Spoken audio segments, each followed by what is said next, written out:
In our last Garden Quickie, we discussed all the dangers associated with overwatering our plants. Root hair damage and destruction, root rot, anaerobic conditions, and the leaching away of nutrients.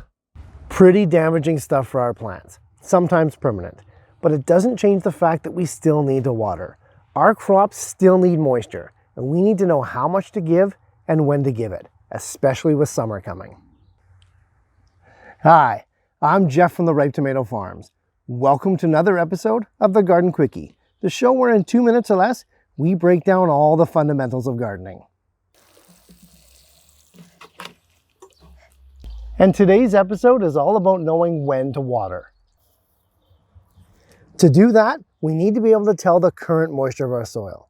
I got 3 easy ways that we can check on that. Time's short as always, so let's dive in. The question I most often get is, when do I water my plants? And ironically, it's a question that can't be answered. There just isn't one single universal watering schedule. Due to differences in climate, soil types, local weather, and a zillion other factors that are unique to each of our growing situations. So the issue of when to water your plants simply comes down to when they need it. Ideally, we want to water about a day or so before the plants begin to flag or wilt. Obviously, that's not something that we can know ahead of time, so the next best way to predict when to water is to check the soil moisture. And the fastest, most simplest way to do that is the finger test.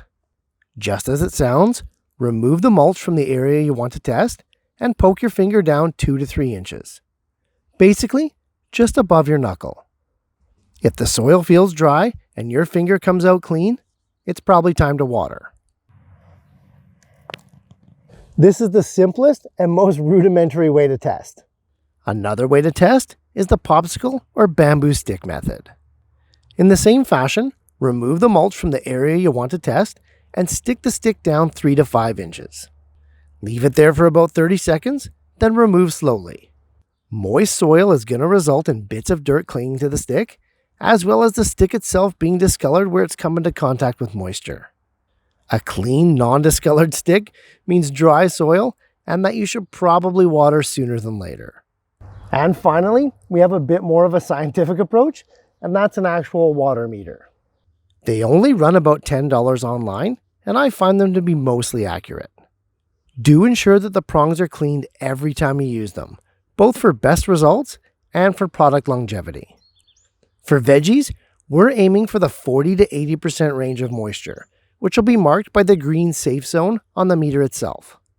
These 3 methods take the guesswork out of watering, making your gardening life easier in the process. Know what else is also easy? Checking out the next episode of the Garden Quickie. Thanks for watching, guys. And hey, if Garden Quickies are your thing, be sure to click on this playlist here as we explore and solve more growing issues in 2 minutes or less.